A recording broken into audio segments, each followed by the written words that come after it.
बिस्मिल्लाहिर्रहमानिर्रहीम, अस्सलाम वालेकुम। क्या हाल है? बार खैरियत है। तो कैमरा सिस्टम हम लगा चुके हैं, ये सामने देखें।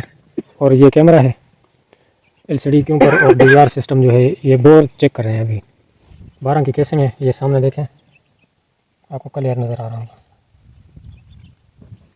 तो माशाल्लाह कैमरे का रिज़ल्ट जो है ना वो भी सही है। तो इंशाल्लाह शुरू करते हैं, देखते हैं। ये सामने बोर है जी, तो यहाँ पे कैमरा डालेंगे और एलसीडी के ऊपर नज़र आएगा हमें।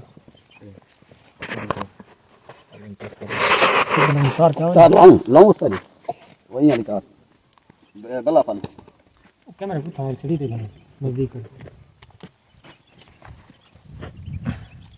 वीडियो बननी पी ना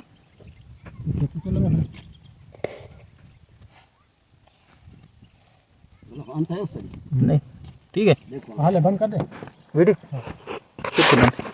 अच्छा बल्ला बल गया नहीं बड़ा और रात नजर आ सकता है नहीं कोई दो नजर कुछ नहीं। कैमरा को ऑन नहीं किया।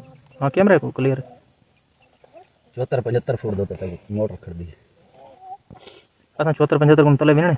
हाँ 400 तक वैसे 400 तक है वैसे 400 तक देखने चेक कर।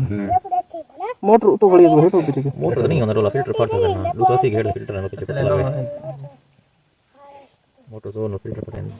ट्यूबवेल जो है हमारा पहुंच चुका है। तो आप देखिए, अगर आपको वीडियो पसंद है, ये लाइक करना है, कमेंट करना है और शेयर करना है। तो देखें ये पानी के अंदर कैमरा जा रहा है, क्लियर ही दिखा रहा है माशाल्लाह, और बेहतरीन जा रहा है। ओके, अल्लाह हाफिज़।